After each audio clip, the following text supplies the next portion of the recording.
This video is brought to you by Carcajou Tactical and Grey Fox Strategic. For 10% off your next purchase with Grey Fox Strategic, use code DA10. So the emergency reload, so type 2 stoppage. So magazine runs dry, we get slide locked to the rear.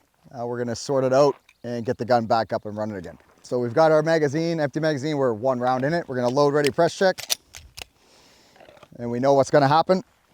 So when we get slide locked to the rear, wherever you're gonna access that magazine, what I encourage you guys to do before we run it is do a dry fire rep. So literally either with the gun in your hand or with just your bare hands, think about what's gonna happen. Slide lock to the rear, we have a visual indicator and we have a physical indicator, which is a dead trigger. So we present the gun goes bang and then click. So we feel it, slide lock to the rear. Where we're gonna access that fresh magazine, as we reload, unlock the slide, and then get the gun back up and running again, all right? So all together, look like this. We're gonna focus on the B zone for 1 round, A zone for the 2nd round. So buzzer sounds.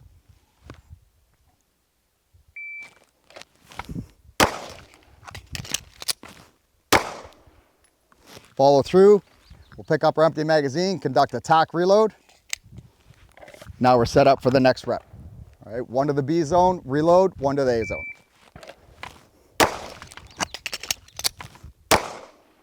Follow through, pick up the mag, and we're set up for the next rep. If the slide doesn't lock to the rear, you want us going for the 2nd trigger pull, then tap rack? Yep. So yeah, I'm glad you brought that up. So if the slide launches forward and we attempt to pull the trigger, we don't get the desired effect. Attempt the tap rack, which would be the natural course of action. By tapping and racking, we will most likely lock the slide to the rear, and then we just know what we have to do from there. I'm glad you brought that up.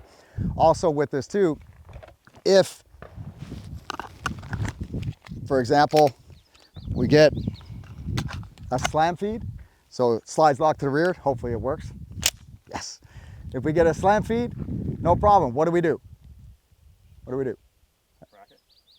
We could tap rack to ensure that we have a round in the chamber, or present the gun, pull the trigger. If the gun goes click instead of bang, then tap rack.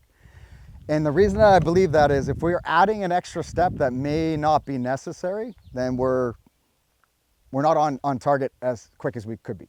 Right? So present the gun, slam feed, the slide went forward, attempt to pull the trigger, because that's the objective, right? Pull the trigger. If we don't get the desired effect, then tap rack.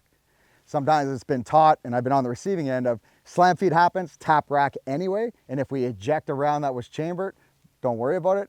But if something is shooting at us and we need to return fire, I'd much rather try to return fire, and then if we don't get the desired effect, then tap rack, rather than adding an extra step.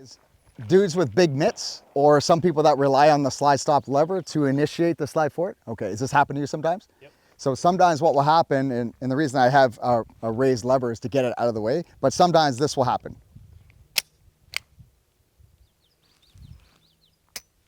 Shit. So sometimes that may happen.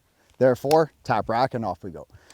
That being said, literally, we can reload that gun with 1 finger. So we don't have to be uber aggressive and expecting a slam feed, right? We just need to be efficient with our ergonomics so we can be effective.